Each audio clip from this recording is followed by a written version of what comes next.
سلام الله عليكم ومرحبا بكم في سلسلة شرح دروس مادة لورغا. مادة لورغا التي سنقوم بشرحها إن شاء الله نقطة نقطة حتى نستوفي البرنامج بأكمله.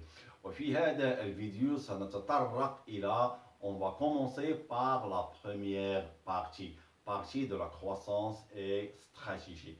On va expliquer deux notions, ou bien on va expliquer deux points. Le premier point concerne la nécessité d'élaboration d'une stratégie. بمعنى ضرورة تبني المقاولة لاستراتيجية.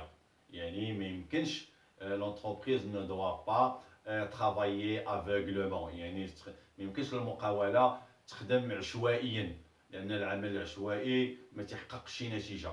فوالا. والنقطة الثانية لو دوزيام بوان كونسيرن لا نوسيون دو لا استراتيجي، لا نوسيون دو لا مفهوم الاستراتيجية.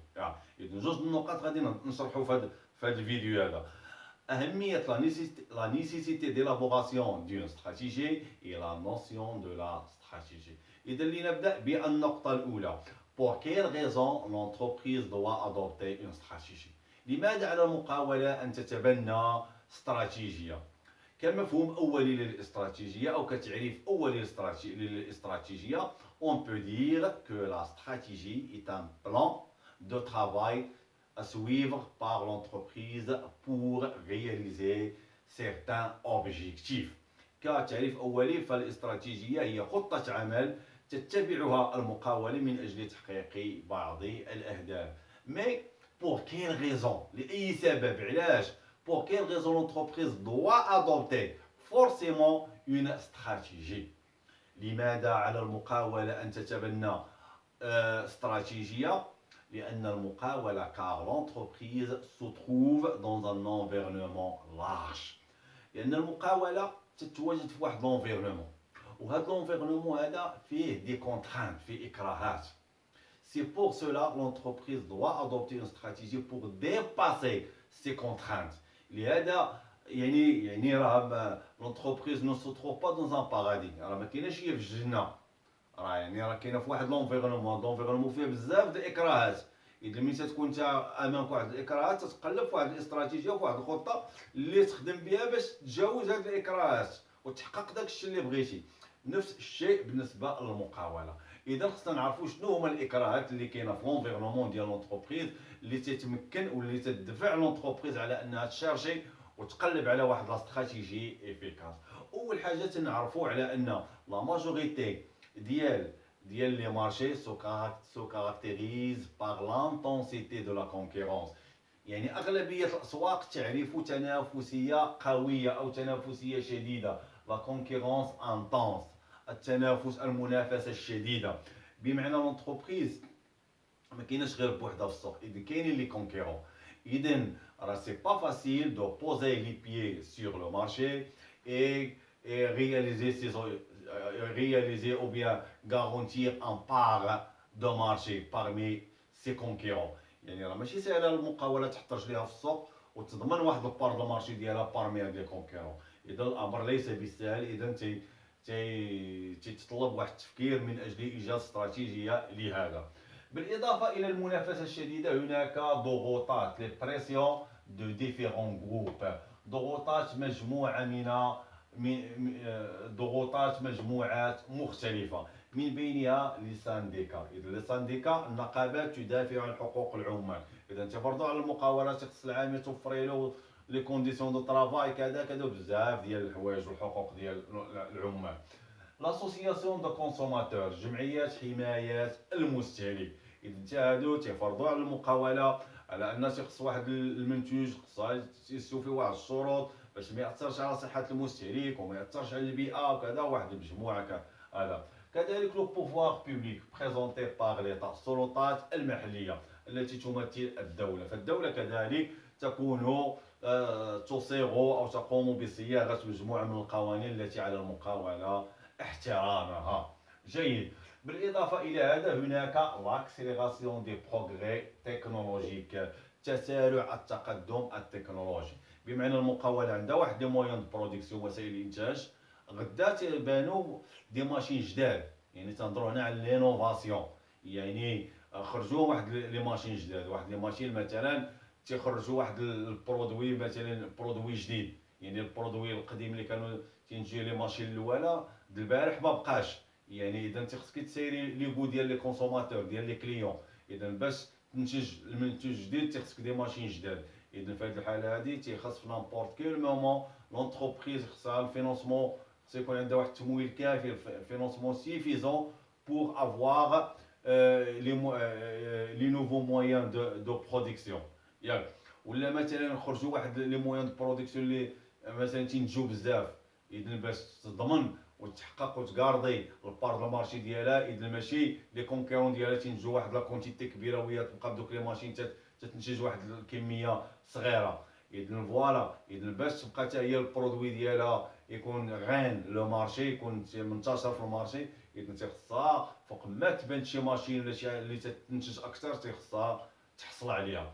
اذا هادو كلهم فهما عوامل واكراهات دي كونترانت كي بوس لونتربريز ادوبتي اون استراتيجي. هاد الاستراتيجي هادي اللي غادي نشرحوها باش نخرجوا في الخلاصه في لا نوسيون ديال لا استراتيجي.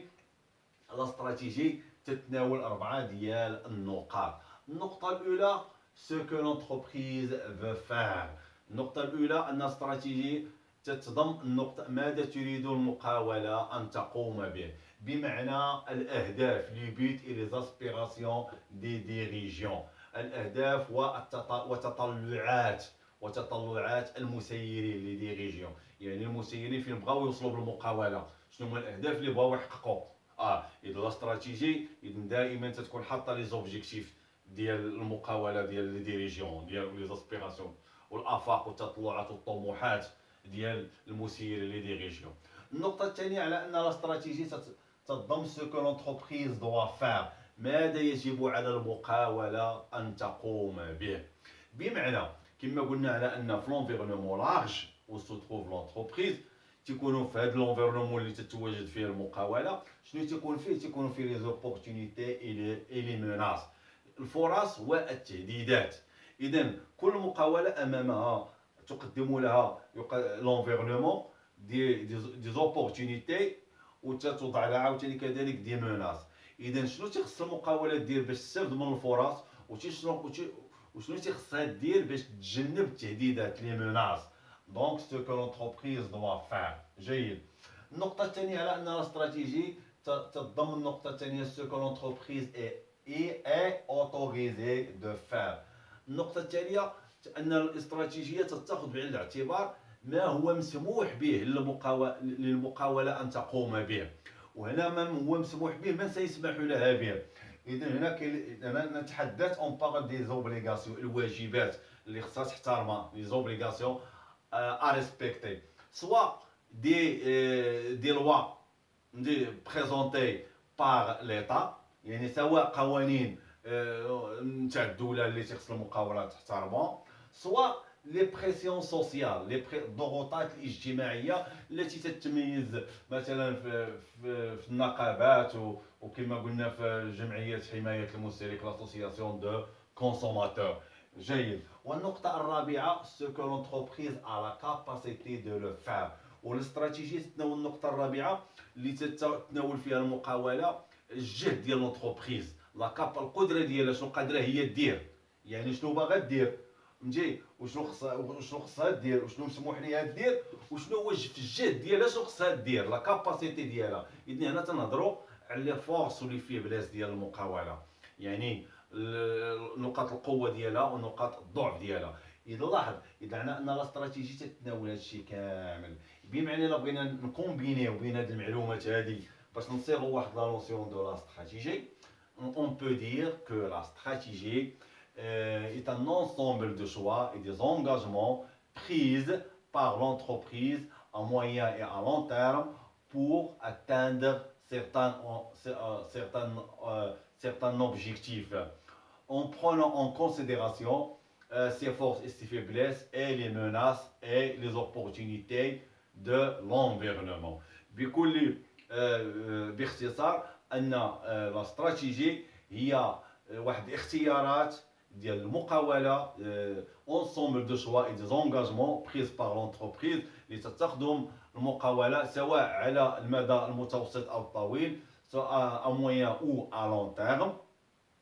لماذا؟ باش تحقق الاهداف ديالها بور رياليزي سيغتان اوبجيكتيف، وتتاخذ بعين الاعتبار اون برونون اون كونسيديراسيون ses forces et ses faiblesses et les opportunités et les menaces de l'environnement. اذا تتاخذ هادشي كله وتتاخذ بعين الاعتبار نقاط القوه والضعف ديالها والفرص والتهديدات التي تمنحها او التي تقدمها l'environnement où se trouve l'entreprise.